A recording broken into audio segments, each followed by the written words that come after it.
I'm going to start with a couple of questions that I'd like to get out of the way right away.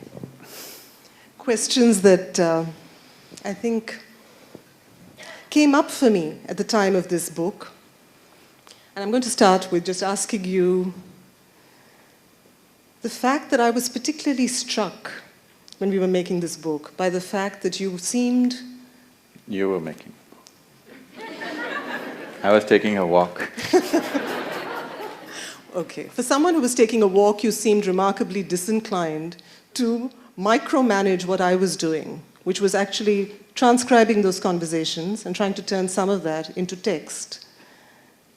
I would imagine that for anyone who was actually working on one's life, if that were to happen to me, I know I'd be far more inclined to micromanage the process.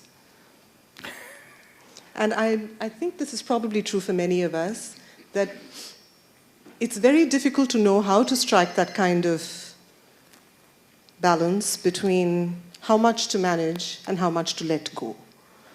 How do you work that out? Or does one have to be a mystic for that? There are two ways to conduct any process or situations of life. One is to try to manage the situation itself. Another is just manage the people, they will manage the situation.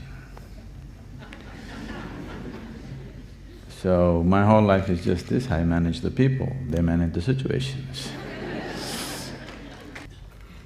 You're talking about being a disciple of the mind. I feel most human beings are using their mind in an extremely rudimentary way to think and confuse, struggle and stress, not to create and manifest. Does that explain?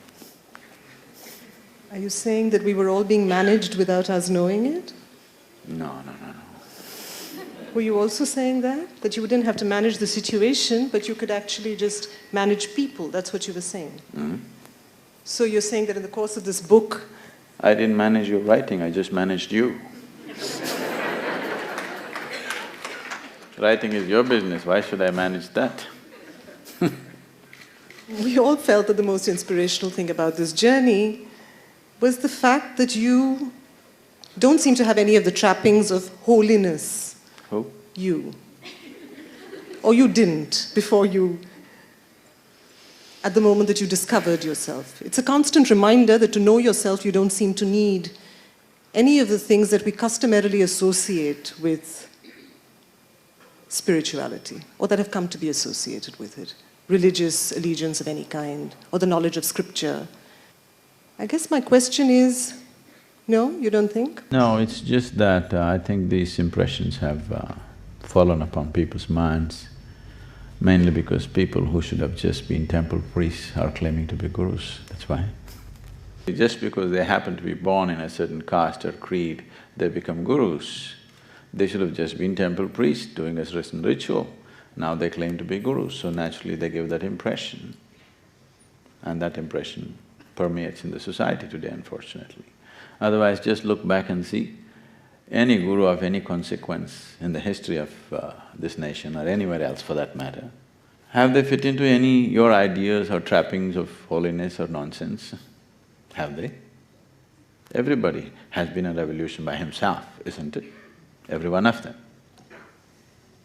Based on his life, somebody else tries to create a tradition, not realizing that he was a revolution and that's the only way it can happen. When there is a revelation, there is bound to be a revolution. I keep telling people, see, I'm an uneducated guru. People say, no. I said, don't think it's a bad thing. I'm not saying something negative about myself because that's the only qualification I have. Because from the moment you're born, just about anybody around you, your parents, all the adults around you, just everybody is trying to educate you about things that have not worked in their life. Everybody is trying to educate you to remain uneducated, uninfluenced by your parentage, by your genetics, by social situations, the cultural situations, your teachers, your friends, not to be influenced by anything, just to sit here and look at life. If you remain uneducated, you will also get enlightened. That is the qualification I earned. Constantly wherever I went, it is just that I made sure that nobody influences me, because I could clearly see almost everybody is talking about things that they do not know. They don't even know that they don't know, that's a problem.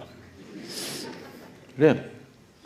Right now, our ideas of seeing, hearing, smelling, tasting, whatever is our experience of life, is only happening within ourselves.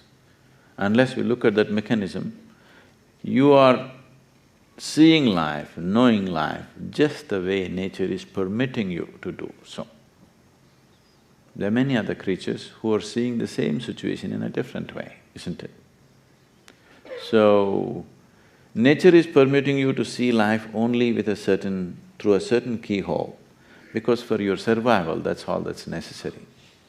Only when you become like this, because this is the nature of the human being, that he is not willing to settle for just survival, he wants to be something more. Not knowing that what is that something more, people do all kinds of things.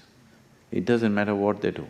Essentially, they are trying to be something more than who they are right now, isn't it? If you want to be something more, you can only be something more here, not there. If you are something more just in the world, when they clap their hands, you will go up, when they do this, you will go down. Somebody else, something else, the social fickleness will determine how you will be. It is just that I refuse to get educated by anybody. I refuse to be influenced even by a single thought or emotion around me. I think that was the most significant thing, and I think that's what I'm trying to put upon everybody, not to be influenced. But people tell me, Sadhguru, how not to be influenced by you? I said, that's the thing. That's the whole thing. If you're influenced by me, you will miss me.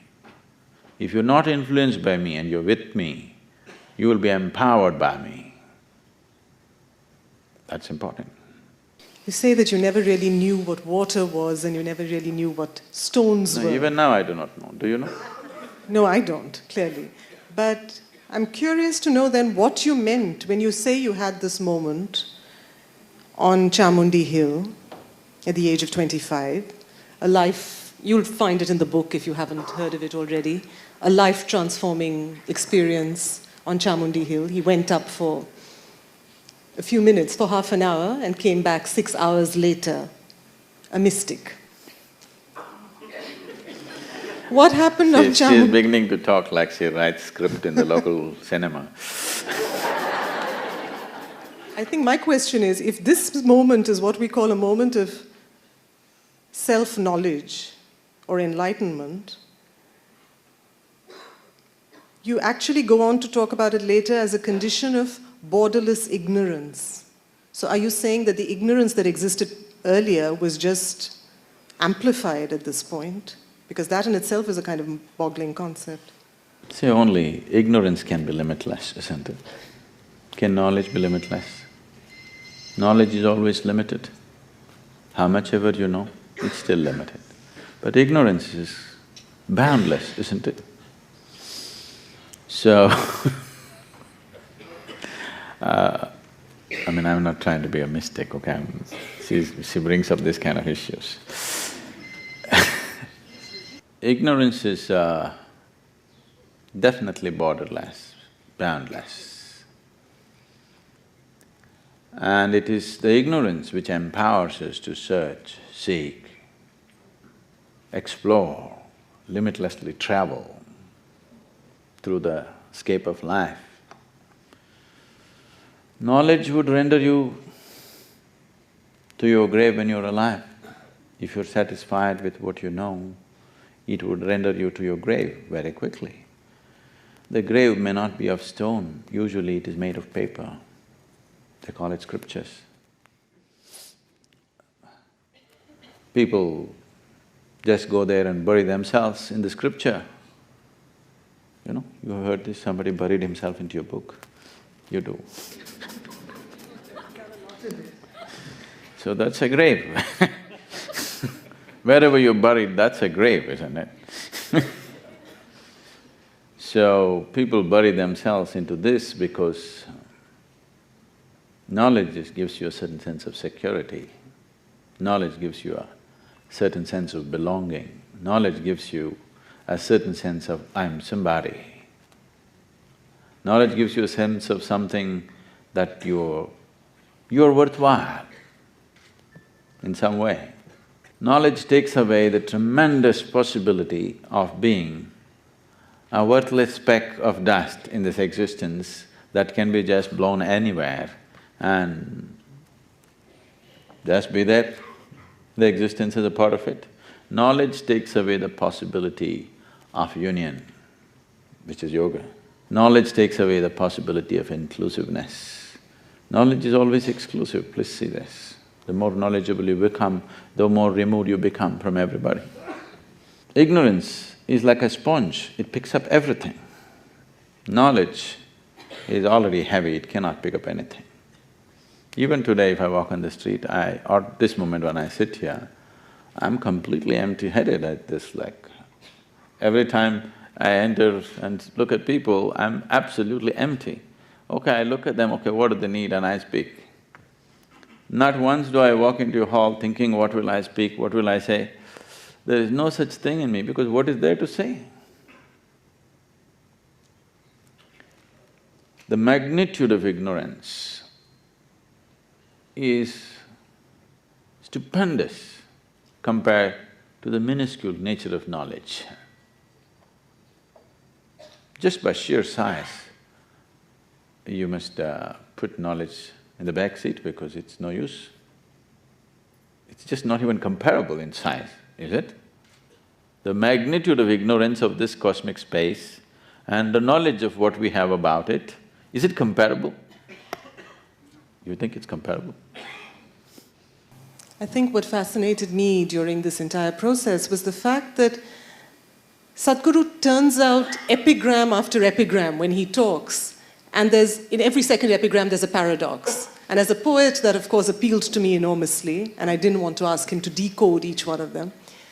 But this is an opportunity to ask you to at least offer an entry point into some. So the borderless ignorance thing was one. I'm not sure you've totally answered it, but it's one such question. The other one was this point at which you say that faith, this again was a marvelous quotable quote. He says, faith is mature reason and atheism is immature reason. I think what appealed to me about that, of course, was that faith and reason came into the very same definition. See, right now, we are sitting here, all of us, on a round planet. It's a planet round. Does it sound reasonable to you? And it's spinning, you know, and it's moving at a tremendous speed. And the solar system itself is traveling, we know that now. The whole galaxy is traveling, we don't know what's the speed. Nobody ever passed a milestone to know what speed we are traveling. So in all this, the existence the way it is, you and me are sitting here and doing this gossip session. Does it sound reasonable to you? If you extend your reason all the way, does it sound reasonable to you?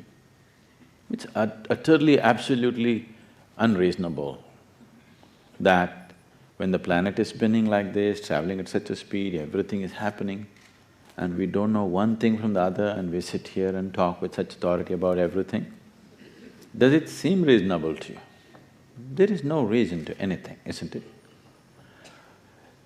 Reason or the human logic is essentially useful to handle the material aspects of life. If you try to stretch your reason or logic to the life process itself, you will be completely lost. You'll be completely lost because logic will flounder the moment you enter the life process. So the more logical somebody becomes, the more struggles he starts for himself, within himself or herself. I was not using him as a masculine thing, it's I grew up in 50s, 60s where him was universal, not a male thing. The logical dimension of who you are is, your logic is useful only to handle the material of life, because your logic has evolved through the partial perceptions of your five senses. When I say partial perceptions, the very nature of your sense organs right now are such, it can only perceive anything partially. If I show you this part of my hand, you cannot see this. If I show you this, you cannot see this. This is not just with my hand, even if you take a grain of sand, that's how your perception is. You can hear the sound, but you cannot hear the silence. Everything is like this because your sense organs are devised like this. They perceive everything in parts. It is because your perception is all in parts that you have evolved a logic. If there was no two, there would be no logic, isn't it? The basis of logic is you have divided the existence in your understanding, that is why there is logic. With this instrument of logic, if you try to go beyond a certain point, then you will see you'll flounder, you don't get anywhere. Even modern science is beginning to realize this. Today scientists are talking about fuzzy logic because they're unwilling to admit they're getting illogical. What's fuzzy logic? Fuzzy logic means you're getting mixed up, isn't it? So, essentially, it is beyond its ambit, that's all. Nothing wrong with it, nothing right about it, nothing wrong about it. It's wonderful in a certain area. It's just like, you're not a driver, so you won't understand this. If you were driving your whatever, I see lots of BMWs around in Bombay right now. So you're driving a BMW, a good car to drive in the Bombay streets, or you want to take it out, but tomorrow you want to go to the moon. If you try to go to the moon with your BMW, well, you saw the moon out there, and if you want to go to the moon full blast, the only thing that may happen is we'll have to fish you out of the ocean. You're not going to go to the moon. So with your logic, if you try to go beyond a certain point, you have to be extricated. That's why you said, maybe we will need a psychoanalyst, not a guru. Psychoanalyst is only trying to extricate you, not to elevate you, isn't it? So no, a psychoanalyst is only trying to extricate you from the mess that you've gotten into. Why the mess has happened? The mess has happened essentially because you're trying to drive your BMW to the moon. Before it becomes a wreck, we must understand this is not the instrument to go there. Enjoy the BMW here. If you want to go up, there's another kind of instrument. Without that, there's another kind of vehicle without which you cannot go. And the Guru's job is to help prepare that vehicle? To build you a spacecraft. To build you on a spacecraft. Yes. I mean, these are just terms that we all grow up with without really knowing the distinction, I think, very often. What is the difference between a guru and a saint? If you just want to be blessed, what is a blessing? Let's understand this. See, today, there's a lot of research and science has grown in this direction. See, right now, this vessel of water, if I just hold my hand like this for a minute and give it to you, in the laboratory, we can prove to you the molecular structure of this water will change, depending upon my thought, my emotion, my energy and things like that. Do you know this? You mean if a guru touches? No, anybody. A guru may have little more control over the situation, that's all. If you look at the water with lots of love and give it to somebody, the water will behave in a certain way because the molecular structure of the water will change without changing the chemical structure of the water. This is an established fact today, it's a scientific fact. So now, in India, Tirth, in the temple, even if you're multi-billionaire for that drop of water, people are struggling like this because they're thinking the water has memory. They are wanting that because that water may carry the memory of the divine. They want to have a little bit of that in their system.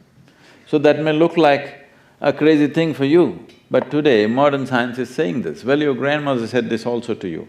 Do not receive water or food or just from anybody or anybody, you must eat it in the right place, from the right people. They told you in Tamil Nadu for sure. But when your grandmother said it was superstition, but now that it comes after $1 million or $1 billion research, it's science. Now they're telling you the same thing. So, the influence that you can exert upon the five elements, all the five elements have a memory of their own. That's the reason why they're behaving the way they're behaving. What you call as myself, what you call as the human structure, is essentially the work of a certain software. Software means memory, isn't it? That we know today. Memory chip, memory card, all these things we're using, the names, the terminology has come in. Now, the same thing that was soil became food. That same thing that was food became human being. That same thing that's food becomes soil again. What is it that's happening? What is it… how come the soil became a fruit or a flower or whatever else? Just the memory that is carried in the seed, isn't it? Isn't it so? How is it that anybody looks like their father or mother or this or that? It's just the memory carried in that one single cell of seed, isn't it so? So, the material is same, it's just the same five elements, it is just the memory. Now, you can influence the memory in so many ways. You just by a thought, emotion or with a certain control over your energies, you can influence the memory immensely to a point where everything about it will change. So if I can change the water in this vessel, you are also 72% water, you know. So if I can influence this water, can I not influence that water? So if I can make this water pleasant, can I not make that 72% water pleasant? This is the science of yoga, this is what is people are thinking is mysticism. There is nothing mystical in the existence. Anything that you are ignorant of seems mystical to you. Isn't it? Whatever you're ignorant of seems mystical to you, isn't it? And the Guru has reached a point of borderless ignorance. Yes.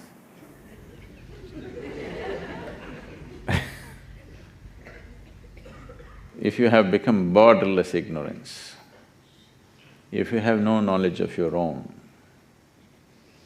that means you have no memory of your own. It is that knowledge which separates you from the rest of the existence, isn't it? If you have no knowledge of your own, if you're borderless ignorance, aren't you as big as the creation itself? And the Guru and a saint? A saint is somebody with his whatever work that he might have done with himself, he's become a pleasant being. He blesses people. A blessing is like… it's like, having your cell phone charged a bit. But it again runs out. Yes, depends on the use. How quickly it runs out depends on the use. So in India, people understood this, traditionally they understood this, now it's just whatever. But even now, there is a certain understanding in the culture that if there is a saint, seek his blessing, it doesn't matter, you don't know who he is. See, you don't have to do anything. Now that you talked about whatever the… even if you have some film extra dressed up like a saint and make him sit there, and you bring your friend in India, any Indian person and say, this is a saint, immediately he'll go touch his feet. Because he understands wherever possible, whatever little blessing he can receive, he must receive, which is a certain intelligence, I'm saying.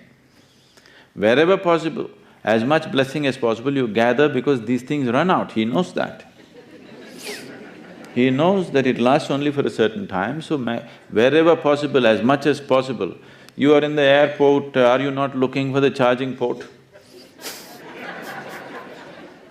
So wherever possible, if you just… he doesn't have to be anything. If you simply say, without question they'll seek blessing, If he doesn't have it, he doesn't have it, all I got is little exercise. What's the problem? I mean, he doesn't have an issue about it. If there is something, I'll get it, if there isn't, I don't get it, so what? So saints are like this, they cannot interfere with… Interfere is a wrong word for you because it's a very negative word. They cannot fix anything about you, they can only bless you. A guru is like a mechanic. A mechanic's job is not as graceful as that of a saint. It's definitely more graceful than getting hands-on and doing all kinds of things with you, isn't it? But a guru is a mechanic. If you have a disorder of any kind, you must go to a mechanic, isn't it? I don't have any disorder, I am fine. That is a disorder. Do you understand? Because the disorder is you have not even opened your eyes and look at the existence around you. To even say that I am fine, not knowing where you came from, where you will go, what is the nature of the existence, who I am, what I am, not knowing anything and saying I am fine, that is a serious disorder. So if you have a disorder like this, then you must go to your guru because he's not there just to bless you, he's there to work with you. It's a different game altogether. If you are looking for solace, you must go to a saint, he's good. If you're looking for a solution, only then you must go to a guru. You don't go to a guru for solace because he will disturb the hell out of you. He's not here to pacify you, he's here to awaken you. He's not a tranquilizer, he's a come-awake solution. So if all you want is you want to be blessed and you want to go to sleep well tonight, you must go to a saint, nothing wrong with it. Right now, somebody just wants to sleep well today. Blessing is all they need. Someone else is in pursuit of wanting to know the ultimate, that's a different problem altogether, isn't it? So for that, you go to a different place. So a guru is more like a mechanic or he's like a roadmap, he's a solution, he is not a solace. People come and always ask me, Sadhguru, please bless us, nothing should happen to me. I said, what kind of blessing is this? My blessing is let everything happen to you. Let everything that's life happen to you, isn't it? Let joy happen to you, grief happen to you, life happen to you, death happen to you, let everything happen to you. Have you come here to be insulated from life? Or have you come here to experience life? What is the basis of you being here? You have come here to experience life, then everything must happen to you, isn't it? You also say that teaching is just one part of your work and a very small part of your work. And you say the greater part of your work is transmission. And that's what every guru is here for. What is transmission? Transmission of ignorance?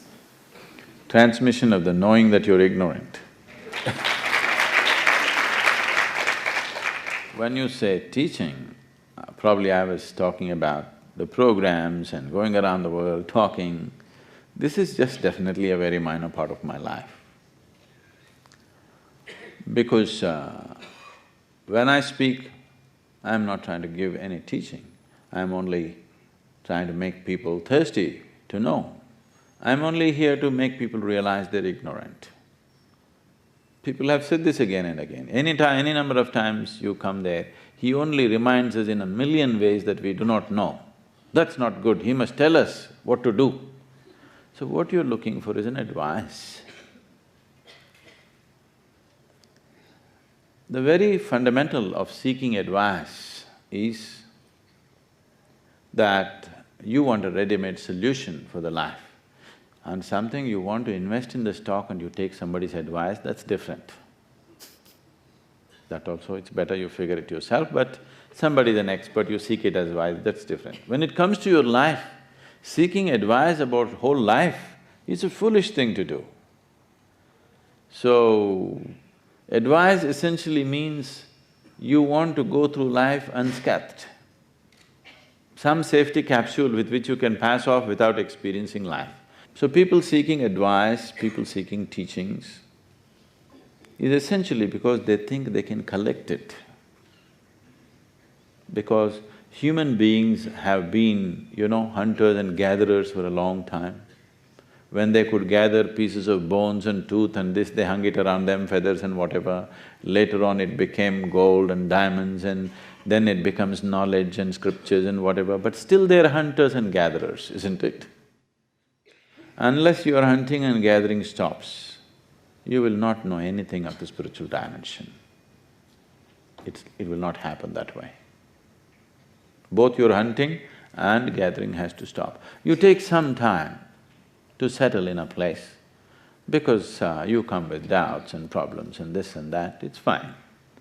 But once something of significance has touched you, you must settle down, no hunting, no gathering, just being there.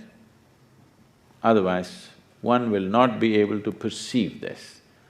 So, transmission is essentially on that level. As maybe I have said to you also, I do not know, but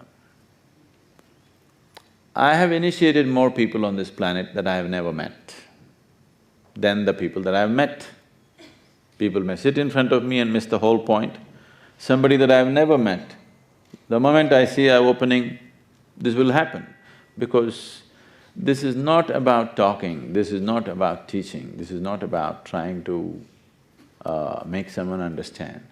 The understanding is only towards that one thing is to understand that it is not a question of a mental exercise.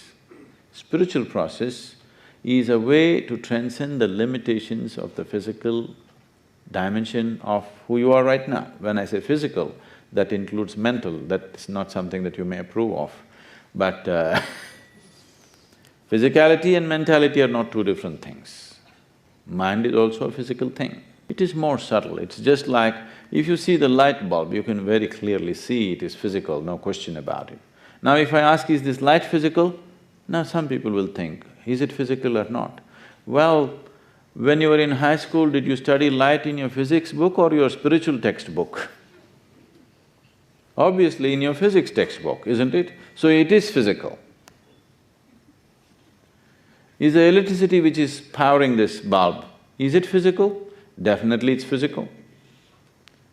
But people may have issues about these things, that light is not physical, light is divine, light is something else. No, light is physical, bulb is physical, electricity is physical. So similarly, body is physical, mind is physical, emotion is physical. It is just getting little subtler, that's all. With this physicality, you cannot access the non-physical dimension about the borderless ignorance. See, the nature of the physical is a boundary, please understand this.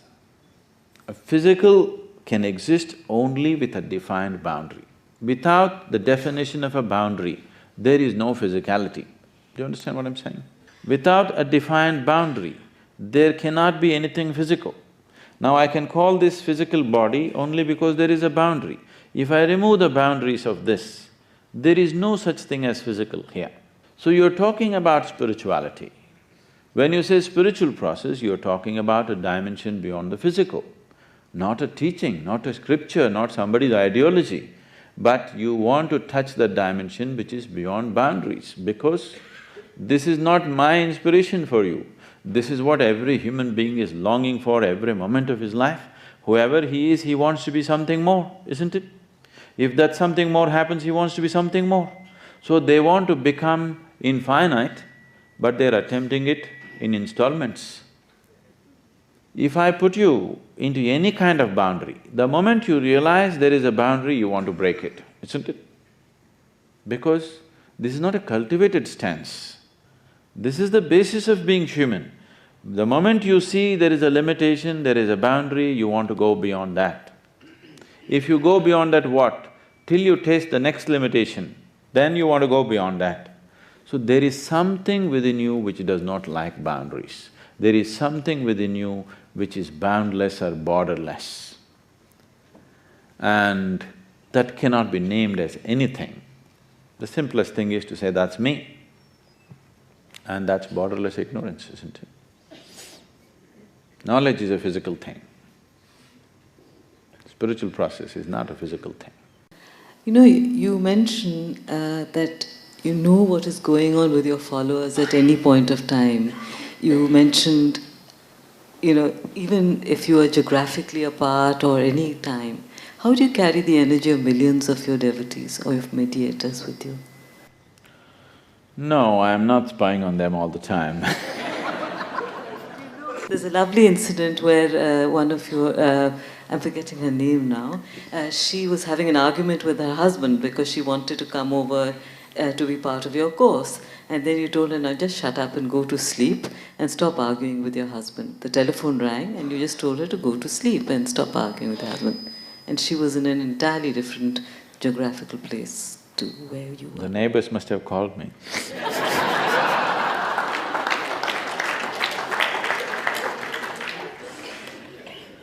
To save themselves from my disciple, no.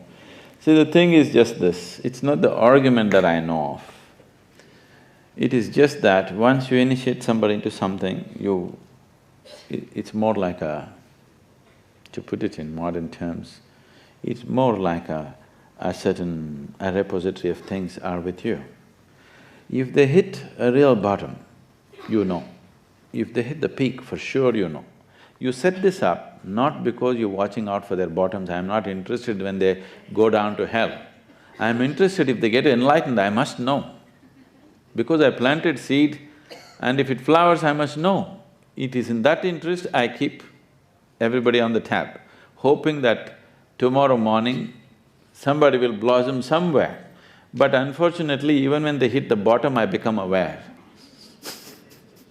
I set this up mechanism within myself, hoping that when they really blossom, I shouldn't miss it. Such a great happening, she's not to be missed. That is why this is set up. But you know, it's like a warning mechanism. If the highest intensity does it, the lowest thing also does it. Not that one understands the mechanism either, still, no? Do you understand the microphone that you're using? Do you know how exactly it works? No. Then?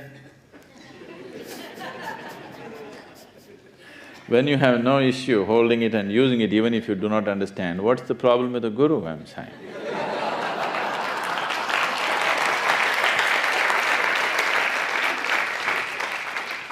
My question is regarding your schedule.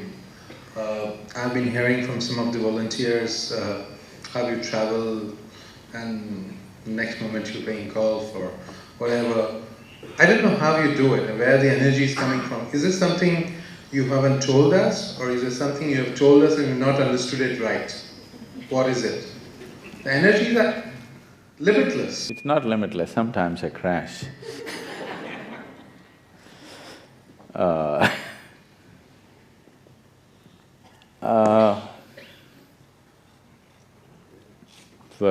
For those of you who are doing very simple processes in the form of yogic systems, you yourself are experiencing just 2-3 months of practice, it's putting you in a different league of energy compared to people around you. If you put enough years into it, or if you put enough intensity and involvement into it, it will do that. There's nothing superhuman about this. This is just human. Human being, if he is exuberant and involved, I'm saying involved, not entangled, involved with the process of life, that's how it will be.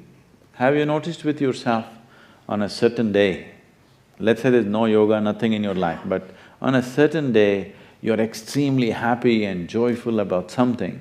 That day you don't need food, you don't need sleep, nothing, you're just on and on and on. Have you noticed this? Have you noticed this? Why on other days you're running out of your battery so soon?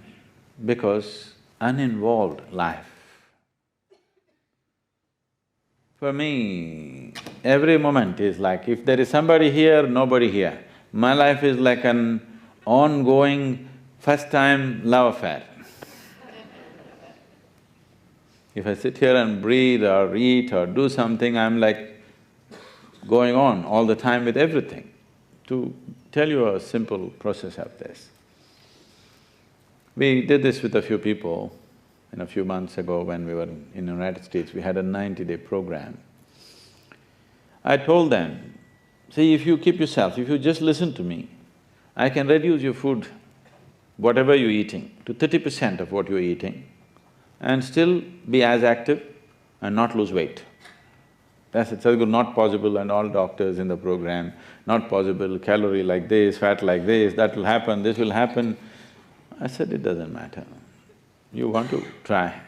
Then we put them through this simple process and said, just be like this, on. You will see you'll not lose weight. You will eat only 30% of the food that you're eating and you'll be wonderfully fine, because there is something called as receptivity. Life is receptivity. Coming back to borderless ignorance, ignorance is receptivity, isn't it? Awareness of ignorance is receptivity, isn't it so? Yes? This life, as you sit here, your body is not a solid thing, it's an ongoing process. Your mind is not some kind of solid state, it is an ongoing process. It is only receptivity which empowers your mind for sure, isn't it? And it's only receptivity which empowers your body. If you sit here, you're not aware of it. The moment I tell you, you will be aware of it, you are inhaling and exhaling. That means constantly you're receiving and receiving. If you say, no, I'm not such a slave to all these people, I don't want to inhale what all these people are inhaling and exhaling, and hold your breath, your life process will stop, isn't it? So this is receptivity. If your receptivity is really kept at its peak, 60% of all the energy that you generate, that is needed for the body, to build the body, to run the body, comes from water, air and sunlight. Only 40% comes from the food that you eat. And if you make yourself little more open by doing certain other things, I'm saying just by normal joy, you don't know any yoga, you have not understood the mechanics of the body, what to do with it, to unleash other dimensions of energy. No, nothing you know, simply you're a joyful, passionate person. You will see your food quota will go down, your energy levels will go up. Every one of you have experienced this on certain days, isn't it so? Yes or no? Why is it you're not like that every day? Because you have set a prescription for yourself. Only if this happens, I will involve myself. With the rest, I will not involve myself. So, right now you're breathing without involvement, unconsciously. Heart beating, no involvement, unconsciously. This happened to me when I was just 17 years of age, because by then I had closed my eyes and particularly if I have to eat, even today my eyes will naturally close, I don't even have to think. If I have to drink water, my eyes will naturally close. Because on that day, I just took a morsel of food and put it in my mouth, it just exploded in my mouth. Something that is not me. So it was somewhere else. It came on my plate, I put it in my mouth. Now it's becoming me, right here. It doesn't even have to go digestion, right here in the very mouth region, what was not you is becoming you. Is this not love affair? Your whole love affair is just this, trying to include somebody as a part of you desperately. Not working very well, but you're trying. Isn't it? Isn't that what a love affair is? You're trying to include somebody as a part of yourself, this is your love affair, isn't it? So this is something, not even a human being, some other life, a vegetable, something else, comes here and willingly becoming a part of you. To what extent it becomes a part of you depends upon your receptivity. Not everybody will get the same stuff or the same food that they eat. Two healthy people, if they are given the same nutrition and keep them in different states of mind, these experiments have been done. You keep one person happy, keep another person unhappy, you will see what he receives from the food. Happy person, what he receives, unhappy person, what he receives is very different. That's one dimension of receptivity. There are other dimensions of this. In yoga, we say, your spine is the center of the universe. That looks like too presumptuous a thing to say, I am the center of the universe means you are some kind of a megalo, yes? But we say it is Merudanda, it is the axis of the universe. Why this is being said is, your experience of life is all being generated from your spine. You know the world only the way you experience it. And this experience is generated by your system, not by the world. You see me right now? Yes? You think you see me here on stage, it's not true. Actually, this light falls upon me, reflects and goes into your, through your lenses, inverted image in the retina, you know the story. If it falls in the retina, from there, in your brain, it breaks up into 14 different parts. Right now you're seeing me in 14 different places in your brain. One place you're seeing only the color, in another place the texture, in another place the form, like this it goes on. It's digitally broken and you're seeing it actually in 14 places, but in your experience it looks like it's one. Now, this is receptivity. When I say this is receptivity, it is not just what goes in, but how it impacts you inside is your receptivity. Everybody takes in oxygen, carbon dioxide, not everybody can receive the same stuff. If you sit here and simply breathe, if I go to a new place, the first thing I do is I simply sit like this. Everything significant that's happened in that place, if it's of any spiritual significance, I immediately know, because it's just there. The memory of the land, the memory of the rocks, the memory of the trees, it's all simply there because everything, all the five elements have strong sense of memory, billions of years of memory. Now, receptivity is on many different levels. There's a beautiful incident in Vivekananda's life. Swami Vivekananda went to Europe and he was staying with a philosopher. You know his name? What's his name? It's a German philosopher. So he was his guest and after dinner they met in the study and there was a huge book on his table. Vivekananda said, can you give me this book? Give it for an hour, let me read it and see what's in it. Because the German philosopher was speaking such great things about the book. The German philosopher laughed, how can you read it in an hour? I've been reading it for months.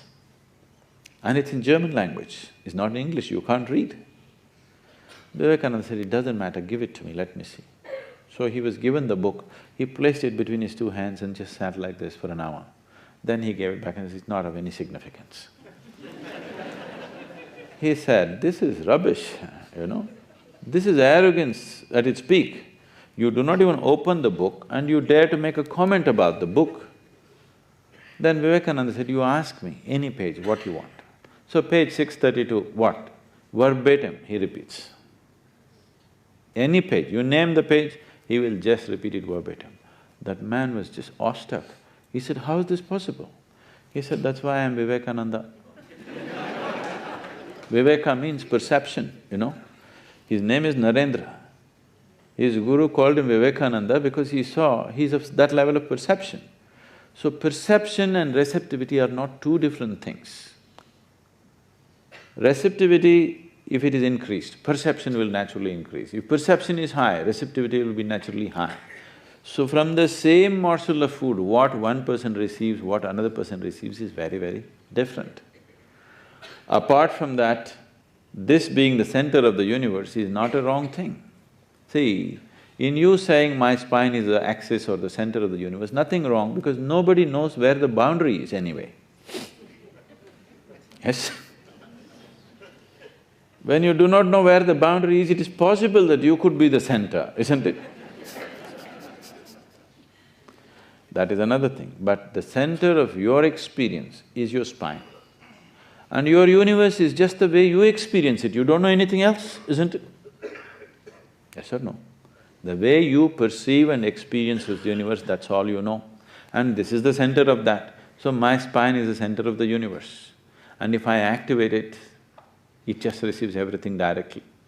So a yogi just sits there, simply sits there for days on end, doesn't lose weight, has not taken on anything, no input, but still doesn't lose weight, because perception and receptivity is on many different levels.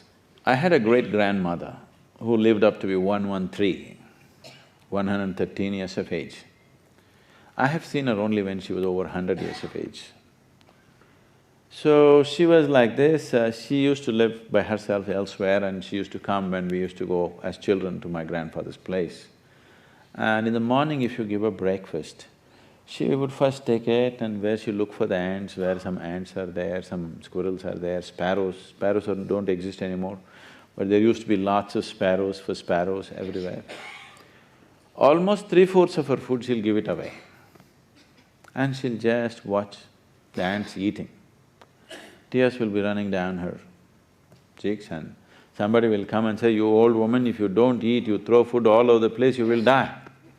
All these people who gave nutritional advice to her, they all died. She never died. She lived up to be 113.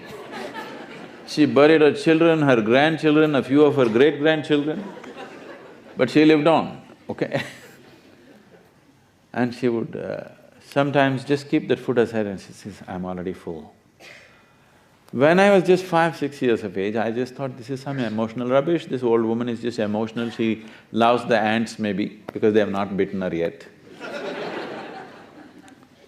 But it took me many years to realize this, that this is not emotional stuff. In her experience, if the ants ate, she ate and her body was nourished. She was so much one with it that if they ate, her body got nourished, she didn't have to eat. The day it happened, she doesn't eat. The day it doesn't happen, she eats. So I'm saying, your ideas of what is your energy, what is somebody's energy, what is this energy, that energy, are happening because of the logical mind. You divided the existence. That's not how the existence is happening. Today modern physics is proving to you without any doubt, as you sit here, every single atom in this body is right now in active communication with just everything in the cosmos. When this is so, why will you run out of energy? Only if you're oblivious of it, isn't it? I'd like to ask, what is happening within you that is not happening within us? What is happening within me? Right now, what's happening within me, or the way it's happening within me. Life only is happening within me, life only is happening within you. But the way it's happening within me right now, I will not exchange this for anything. If you give me the whole world, I won't make a deal. That's how big it is. We are breathing the same air, probably we eat the same kind of food, we live in the same place, but this is how different it can be. Right now, two people are sitting next to each other. One person is in an utter state of depression, another person is exuberantly happy. That itself is phenomenally worlds apart, isn't it so? I'm just trying to give you one understanding because this is something that you have experienced. Have you not experienced this? You are very excited and happy, somebody sitting next to you miserable. Have you not seen this? Or maybe the other way around whichever way. So you know that human experience can fluctuate from here to there, isn't it? And it can go way beyond that. So if you ask what is happening, see, there is a certain process of life right now for you. That is, everything in your life happens in comparison, in the sense, because senses can perceive only in comparison. Because you've seen darkness, you know what's light. Because you have tasted this, you know that. If there is no context for you, you will not know anything, because sense organs need a context always. The reason why people are so afraid of darkness is not because darkness is dangerous. It is not because darkness is dangerous that they're afraid. They're afraid of darkness because they have no context suddenly, isn't it? Isn't it so? Now it's this you know. Now there is no this, there's only this. You need two for the mind to feel comfortable. So because of this, you created many things, up and down, good and bad, forward and backward, all this. But none of these things you actually know. You do not know what is up, what is down, isn't it so? Does anybody know what is up and down in this cosmic space? Huh? Is it somewhere written this side up? Nobody knows which is up, which is down, isn't it? Nobody knows what is forward, what is backward. But you have one context right now which is properly established. What is inward, what is outward, this you know clearly. This you must exercise. This is the only true context you have, everything else is imaginary, please see this. Up and down is imaginary, this and that is imaginary. This one thing is definitely there as real for you, isn't it? Inward, outward. You must exercise this constantly because that is an important part of spiritual growth. In case tomorrow morning, if it so happened that you got enlightened, you will lose this context. Even this will be gone. You will not know which is inside, which is outside. You will not know which is you, which is not you. That's why I'm running around the world like this, not knowing which is me and which is not me. I do not know whether that is me or this is me, because everything that happens there happens to me also. So, that is phenomenal, and maybe people think it's scary. It is scary only because you're thinking in the small mind all this will happen. No, it will not happen like that. There is no context to it to tell you what it is. When it happened to me and I'm trying to shake my head and come to some kind of conclusion, because I cannot believe that I'm not smart enough to figure what's happening to me. I can't stand that, Because when I was young, one thing I could not stand was stupidity. I'm just allergic to it, I'll flare up if I see somebody acting stupid. Now I've learned to live with it, okay? So, I can't stand that I can't figure what's happening to me. How can I not know what's happening to me? So, after great struggle, then I asked my closest friends, what do you think is happening to me? This is what is happening to me. The only thing they can say is, did you drink something? Did you pop something? Did somebody give you something? So, because you only think this is how it can happen. Because human mind works only from the information that it already has.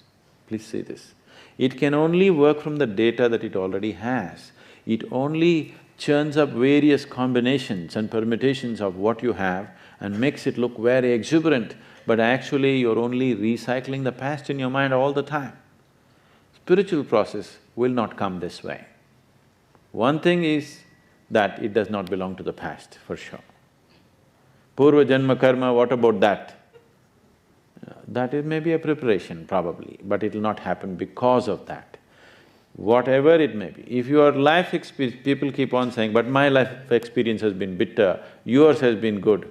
That's not the point. If life experience has been bitter for you, you should have gotten wiser sooner than others, isn't it? If you have a working intelligence, I'm saying. So, what is happening? I don't think I'll ever get to articulate that, I'm not that educated. Sadhguru, you carry yourself with such ease and poise. So just wondering if you have a bad day or you're frustrated at times, and how do you actually tackle such situations? Maybe during the Dhyanalinga consecration, maybe disciples like us, we don't really match up to your learning curve or expectations. So how do you grapple with such situations? Why are you trying to label a day as a bad day or a good day? It is only human beings who, in their experience, they do these things to themselves. Why they do these things to themselves is, see, today there was a glorious sunrise. Millions of flowers blossomed across the planet. So many wonderful things are happening, even the stars are twinkling right now, the moon is full today.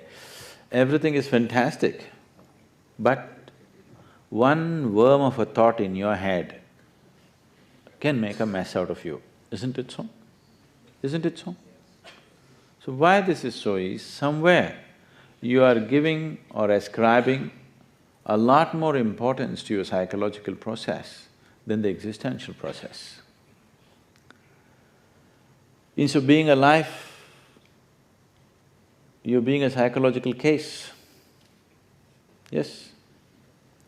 Because your thought process and your emotion has become far more important than the existential process. That is the only problem, isn't it?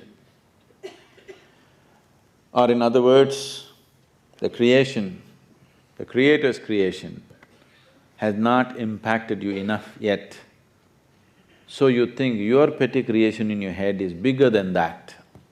Or to put it bluntly, you're too full of yourself, that's the only reason why you can have a bad day. Otherwise, why?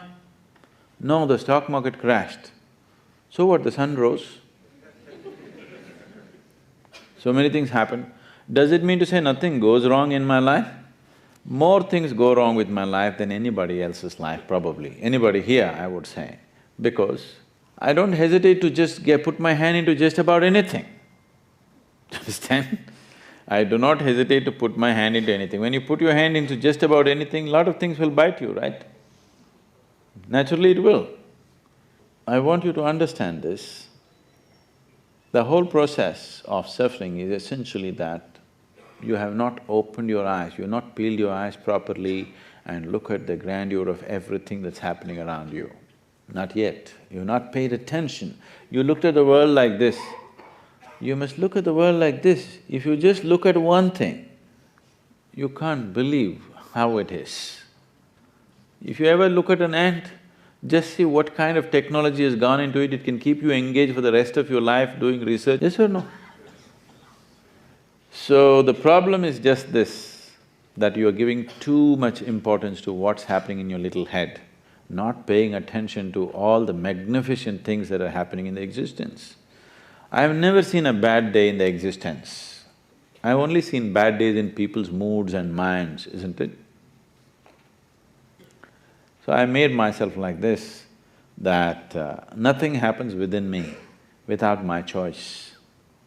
If there was a choice for you today, would you make this into a blissful day or a miserable day?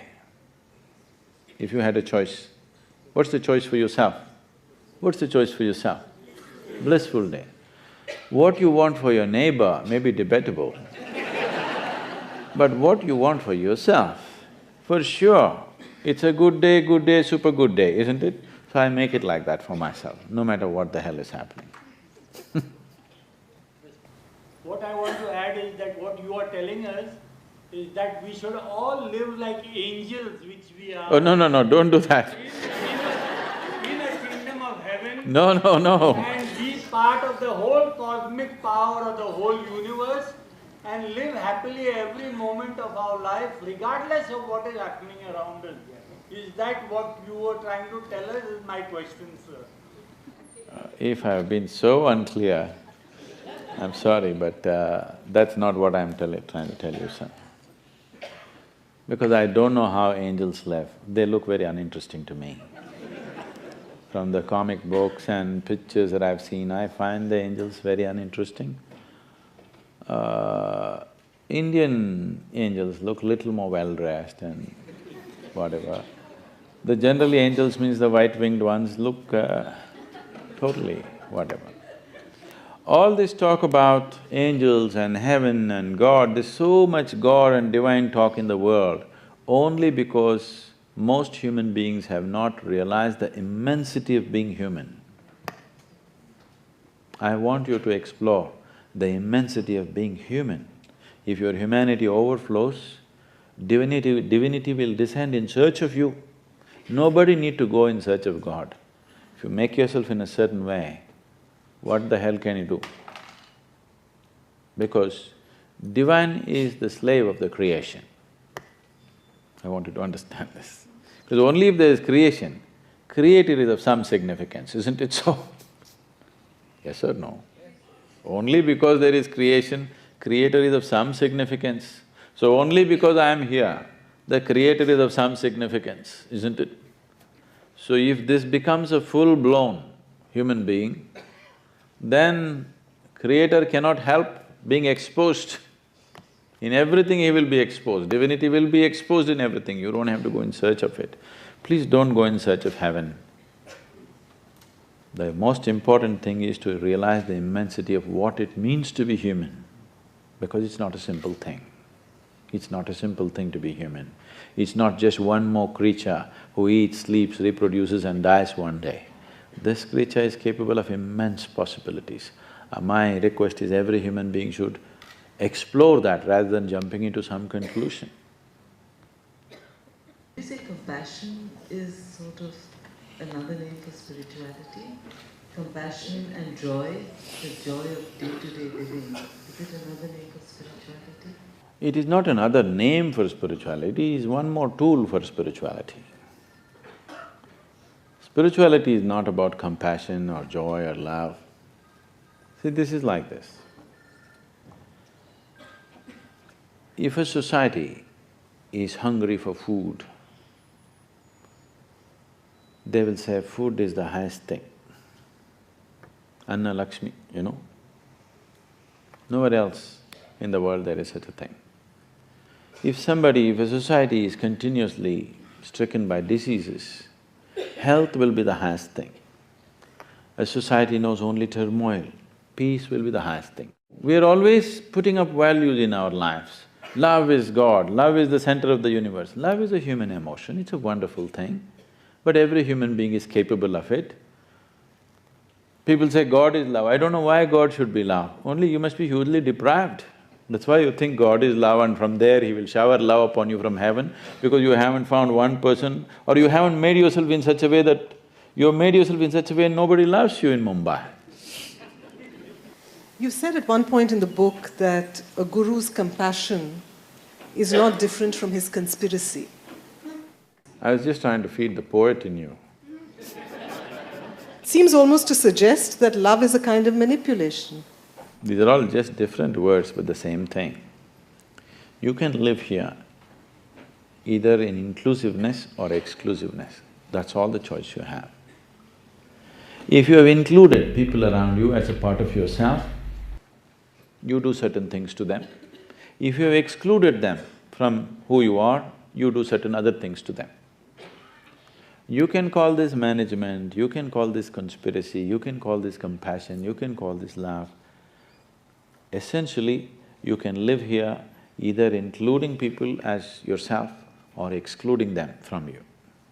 If you have excluded life around you, you will see how to use them. If you have included life around you as yourself, you will see how to nurture them. To nurture somebody, if you have a child, to nurture him, don't you have conspiracies against the child? Against is not the word, don't you have conspiracies for the child? To send him to school, how much conspiracy you have to do in the morning? Yes or no? If you don't know how to conspire for your child, he may become nothing. He may become no good, isn't it? Don't you have all kinds of conspiracies for your children? If you love somebody, you're full of conspiracy, isn't it? Because not everything can be just presented on the plate and this is it. It doesn't work… life doesn't work like that. So, why can't compassion be a conspiracy? Or why can't conspiracy be compassionate? Both are possible and both are so. All these are just words. Essentially, are you inclusive or exclusive? That's all the question is, isn't it? If you're inclusive, you're allowed… if you've included somebody as a part of yourself, you can do whatever you want with them. If you've not included somebody as a part of yourself, you have no business to touch them, that's all I would say. You sound like a bit of fun, so I don't feel inhibited in asking you this question, and that is, does a guru need a costume? Shall I take it off?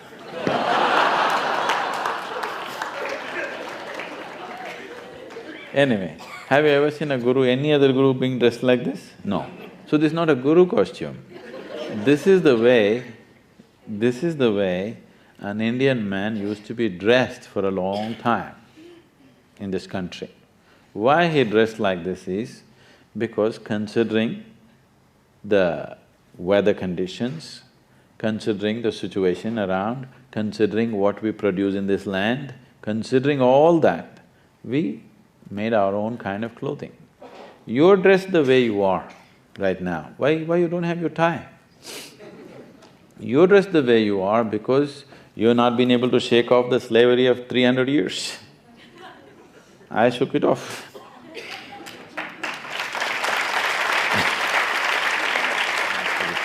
There was a time when I was teaching with my denim pants and t-shirt and I'm doing spiritual teaching and blasting people from this and that. Even then things worked, even then people gathered.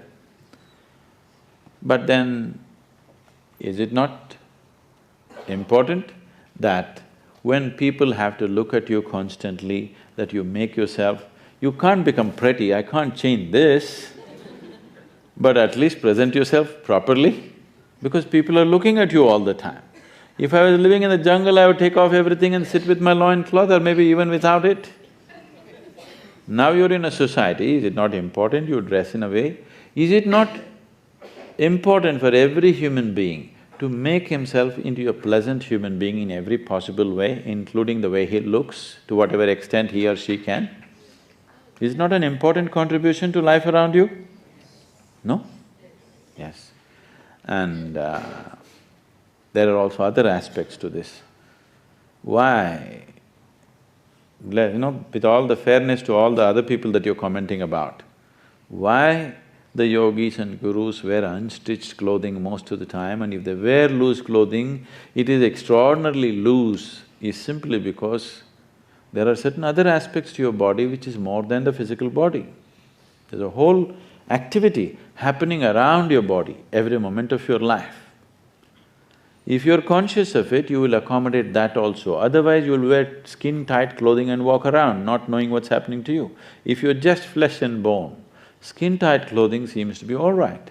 But when you're aware there is so much more to you, you naturally give sufficient space because it makes a lot of difference. There are any number of aspects to this, it's not a time to explore that. But with all the fairness to all the other people who go bare-chested or just cover themselves with a shawl, they're not wearing a costume to impress you.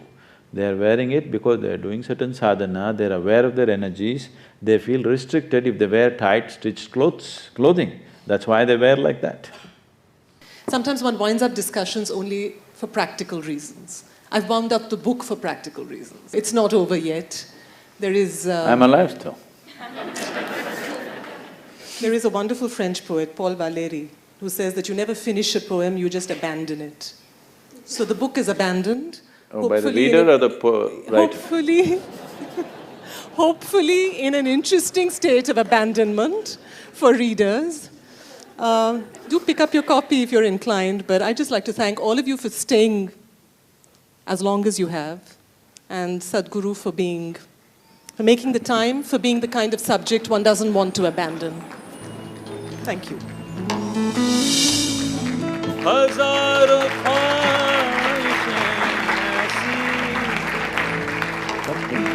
कि हर ख्वाहिश पे दम निकले,